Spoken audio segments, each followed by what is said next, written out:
Une des qualités fondamentales du croyant éclairé et engagé est le fait d'avoir le sens des priorités. Et s'il y a bien un problème dans notre communauté qui est beaucoup plus prioritaire à régler que tous les autres problèmes, c'est bien les péchés de la langue. Je pense que statistiquement, la plupart des péchés que font les musulmans, ils le font avec leur langue. Et parmi ces péchés, il y en a qui font partie des kaba'ir, des grands péchés. On en parle malheureusement peu dans nos discours, pourtant c'est un sujet qui revient fréquemment dans le Coran.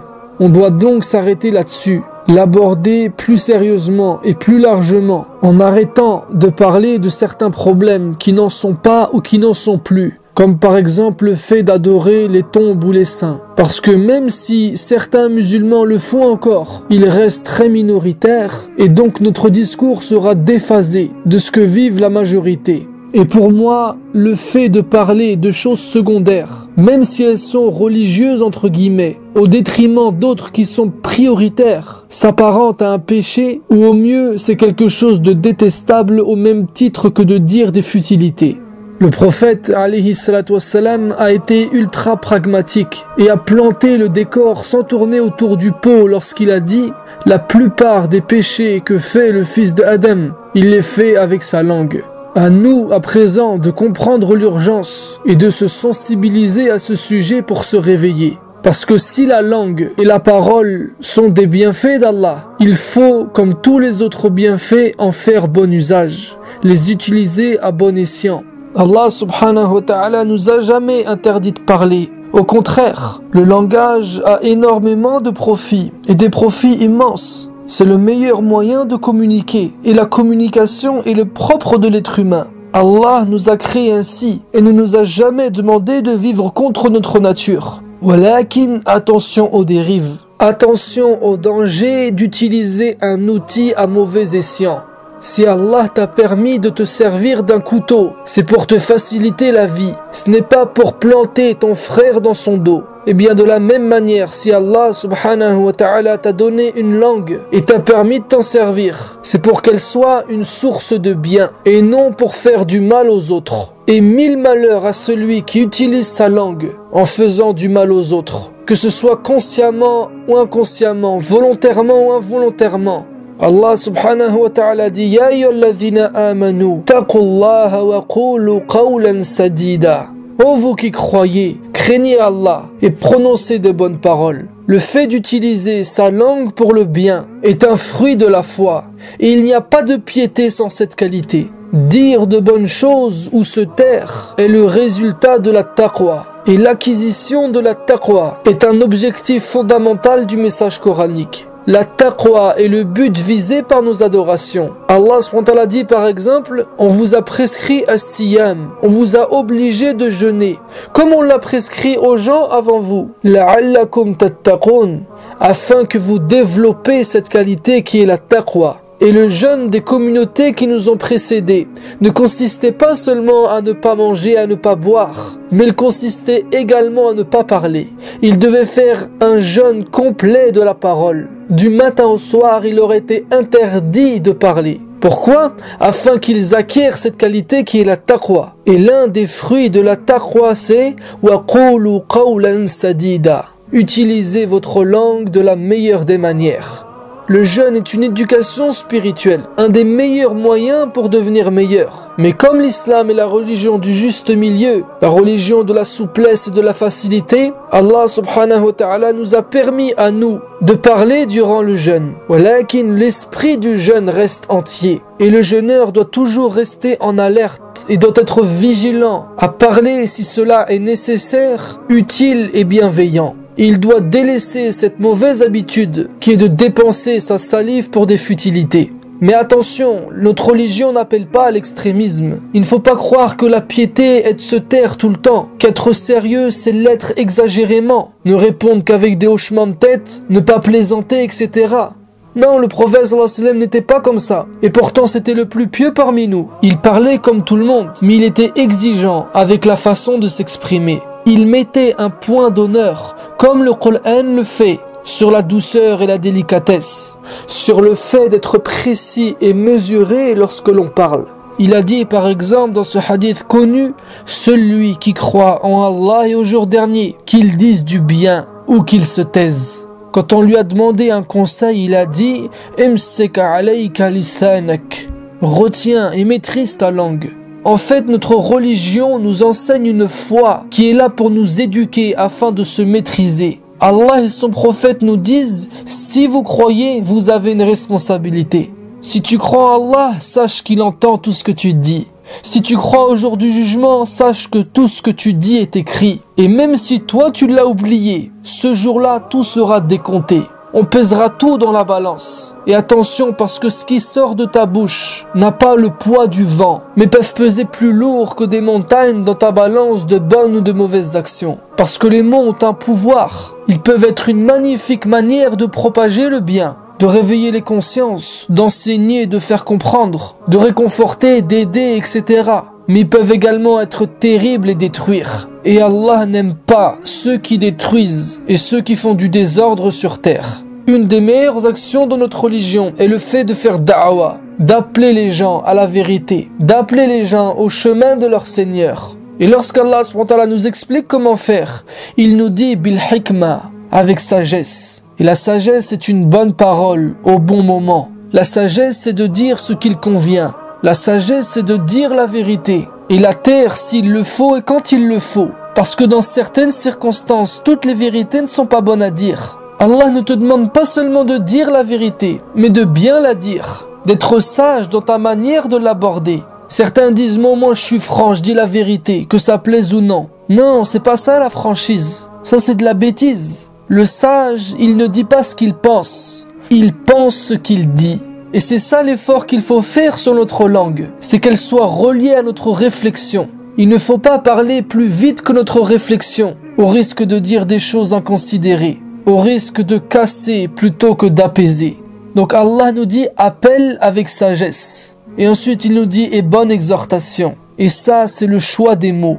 Et ensuite il nous dit et discute avec eux de la meilleure des manières. Les gens ne vont pas forcément adhérer à ton discours. Ils vont apporter des objections. Ils ne vont pas être tous d'accord avec toi. Mais comment tu dois réagir? Comment tu dois échanger et polémiquer avec les gens? Bil ihsan, de la meilleure des manières. Donc si on résume, Allah nous dit avec sagesse, c'est-à-dire de bonnes paroles au moment opportun, bonne exhortation, ça c'est le choix des mots, et polémique avec eux de la meilleure des façons, ça c'est la manière de le dire.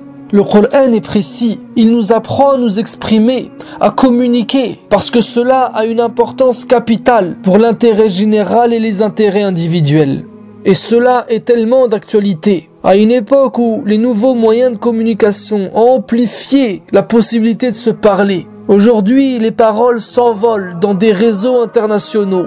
Les gens parlent tellement et tellement vite. Il y a les on-dit, la suspicion, les jugements, qu'il faut que l'on réapprenne à s'exprimer, que nous revoyons notre manière de parler et de communiquer. Et comme disait Abu Darda, apprenez le silence comme vous apprenez à parler, car le silence est une douceur immense. Et attache-toi à écouter plus qu'à parler, et ne parle pas de ce qui ne te regarde pas. Le silence fait partie de la communication. Il faut également savoir l'utiliser. Ça, c'est une recommandation de notre prophète, alayhi salatu wassalam. Et derrière chaque recommandation prophétique, il y a des secrets. Il y a des profits immenses. Et seuls ceux qui les pratiquent les comprennent. Il faut que tu saches parler. Il faut que tu saches te taire. Il faut que tu saches écouter. En plus de gérer ta parole, tu dois savoir gérer ton écoute. Sinon, tu écouteras n'importe comment. Et si tu écoutes n'importe comment, tu finiras par dire n'importe quoi et à ne même plus savoir ce que tu dis. C'est pour ça qu'Allah subhanahu wa ta'ala nous dit et évitez de trop conjecturer sur autrui. N'ayez pas de mauvais soupçons les uns des autres, car une partie du soupçon est péché. C'est-à-dire qu'en plus de t'apprendre à parler, Allah t'apprend à écouter et à interpréter le silence des autres. Et celui qui tient sa langue ne doit pas être suspecté par les autres. Mais aujourd'hui, combien de mauvaises pensées les uns des autres? Soit on interprète négativement ce qui peut très bien être interprété dans le bien, ou alors ce qui n'a même pas été formulé. Et le résultat de la conjecture et du mauvais soupçon, c'est quoi? C'est ce qu'Allah nous dit juste après, dans le verset 12 de Surat Al-Hujurat, la Surat 49. c'est la médisance les uns sur les autres. Et Allah compare le fait de médire de ton frère au fait de manger sa chair, tellement c'est grave. Il nous dit juste avant, Ya ayyuhalladhina amanu, ô vous qui croyez, qu'un groupe ne se moque pas d'un autre groupe, car ceux-ci sont peut-être meilleurs qu'eux, et que des femmes ne se moquent pas d'autres femmes, car celles-ci sont peut-être meilleures qu'elles. Ne vous dénigrez pas, ne vous moquez pas, ne vous critiquez pas, ne vous insultez pas. Tout cela sont des signes de la perversion du cœur. Et la perversion est tellement gênant pour le croyant. Donc tout commence par une bonne pensée. Car comme dit le prophète sallallahu alayhi wa sallam, attention à la suspicion. Car la suspicion est le discours le plus mensonger. Parfois des choses peuvent traverser l'esprit ou le cœur. Mais il faut résister et les combattre. Ne pas les divulguer ou les exprimer. Beaucoup de péchés de la langue sont faits à cause de la suspicion. Voilà pourquoi Allah SWT nous interdit de nous soupçonner et de nous espionner les uns les autres avant de nous parler de la médisance. Parce que souvent la médisance n'est que le résultat d'un truc qui ne tombe pas rond dans ta tête. Donc pour pouvoir maîtriser sa langue, il faut au préalable travailler sur son cœur. Il faut en amont travailler sur ton intérieur et sur ta manière de regarder et d'écouter les gens. Parce que si ton cœur espionne, regarde le mal, entretient le soupçon, ta langue ne pourra pas retenir tout ça. Et elle va commencer à l'exprimer. Et beaucoup d'entre nous, nous nous plaignons de notre langue, du fait qu'on n'arrive pas à l'arrêter. Eh bien, pour le pouvoir, il faut faire un retour à l'intérieur et commencer à travailler spirituellement. Parce que c'est vrai, celui qui n'arrive pas à retenir sa langue s'expose à un danger catastrophique. Aucun organe de ton corps ne mérite plus d'être emprisonné que ta langue. Ta langue peut être comme un lion. Si tu lui ouvres la cage, il va tout dévorer. Donc la première chose, attention à ce que tu dis et comment tu le dis. La deuxième chose, préserve dans le silence ce qu'il ne faut pas dire. Tu dois être maître dans tes paroles, sage dans ta manière de les exprimer et savoir résister pour ne pas tout sortir. Ton discours ne doit pas être négatif, sinon il va produire une mentalité négative. Il va entretenir une vision de la vie négative et tu ne feras que broyer du noir. La troisième chose, écoute positivement et avec la bonne intention. Quatrième chose, n'interprète pas le silence des autres avec tes propres interprétations. Ton écoute doit être positive, tout comme tes paroles doivent être positives et au même titre que ton silence doit être positif. Et la cinquième chose, c'est ce qu'Allah subhanahu wa ta'ala nous dit dans le verset 6 de la sourate Al-Hujurat. Cette sourate 49 résume parfaitement ce sujet et traite essentiellement des péchés de la langue, de ses causes à ses conséquences. Allah nous dit donc, Ya ayyuhalladhina amanu, ô vous qui croyez, si un pervers vous apporte une nouvelle, vérifiez-la, de crainte que par inadvertance, vous ne portiez ensuite atteinte à des gens et que vous ne regrettiez par la suite ce que vous avez fait. Ne croyez pas tout ce qu'on vous dit. Lorsque des personnes vous rapportent des paroles négatives, vérifiez-les. Sinon, vous finirez par accuser par ignorance. Et ça, c'est encore un péché de la langue que vous regretterez. Donc, cinquième chose, vérifiez les informations négatives. Et lorsque l'on vous offense ou que l'on vous dit des paroles blessantes, Allah dit « Wasbir ala ma yaqulun » patiente sur ce qu'ils disent. Plutôt que de réagir par tes mots, patiente dans le silence. Sinon, tu seras emmené vers quelque chose que tu ne maîtrises pas. Et c'est souvent là où veut t'emmener ceux qui parlent sur toi. Alors, quand ils t'attaquent avec leurs mots, réfugie-toi dans le silence. Wahjuruhum hajaran jamila. Exile-toi d'un bel exil. C'est-à-dire que ton silence soit beau. Allah nous apprend à parler comme il faut, quand il faut. Et il nous apprend à nous taire comme il le faut, quand il le faut. Tout est là. Si tu arrives à maîtriser ta langue, à regarder le bien, à parler en bien, avec des paroles constructives, positives, que tu ignores ce qui ne te regarde pas, que tu vérifies les informations négatives qui te concernent, si tu arrives à faire tout ce travail sur toi, wallahi, ça changera ta vie. Wallahi, ta vie sera plus belle et le jour du jugement, tu auras beaucoup moins de péchés que tu regretteras. Si tu veux changer, commence par maîtriser ta langue. Et si tu veux maîtriser ta langue, reviens à ton cœur. Parce que notre langue, nos paroles, notre manière de parler est le miroir de l'état de notre cœur. Dis-moi comment tu parles et je te dirai qui tu es et dans quel état est ton cœur. Donc il faut être exigeant et travailler en amont. Faire un effort de résistance en retenant notre naturel afin d'apprendre à se connaître. Ça, c'est mon premier conseil pour parvenir à diminuer de manière significative les péchés que l'on fait avec notre langue. Revenir à notre cœur et travailler spirituellement afin d'apprendre à se connaître. Car si tu te connais, tu connaîtras les causes qui poussent ta langue à sauter sur tout ce qui bouge et tu pourras ainsi y remédier. Mon deuxième conseil, c'est de développer at-taqwa. Et pour cela, revenir à l'esprit du jeûne des communautés qui nous ont précédés, en passant de longs moments sans parler. Tu verras que le fait de se réfugier dans le silence, sans excès bien sûr, aura un vrai effet positif et te rapprochera d'Allah. Et plus ta foi s'intensifiera, plus il te deviendra facile et évident de dire du bien ou de te taire. Parfois, on se retient de parler mal, parce qu'il y a une personne respectable à côté de nous. Et bien de la même manière, le croyant sait retenir sa langue, parce qu'il ressent la présence d'Allah à ses côtés.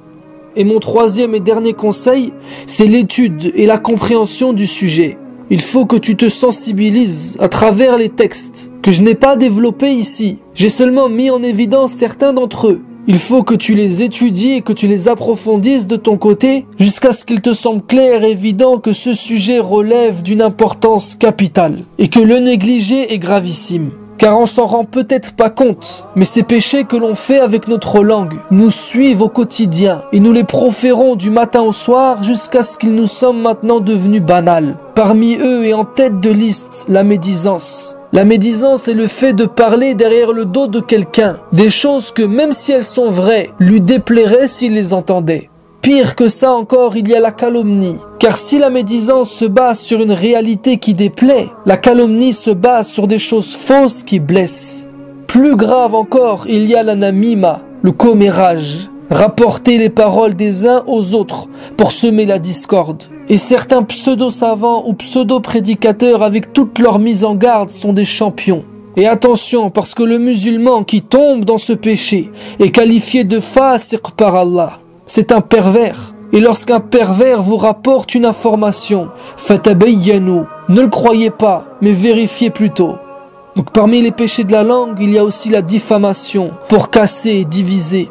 Il y a les mensonges, les faux serments, les faux témoignages, le fait de ne pas tenir ses paroles, ses promesses, la vulgarité, les moqueries, les dénigrements, les insultes, les jugements, les accusations infondées, les allusions, le fait de se plaindre sans cesse, de se lamenter sans raison, de dire ce que l'on ne sait pas, de dire ce que l'on ne fait pas, de dire ceci est halal et ceci est haram avec ignorance. Ça c'est mentir sur la religion, mentir sur Allah. Il y a aussi le fait d'inciter au péché, de décourager les gens, de les démotiver ou de les égarer avec nos paroles.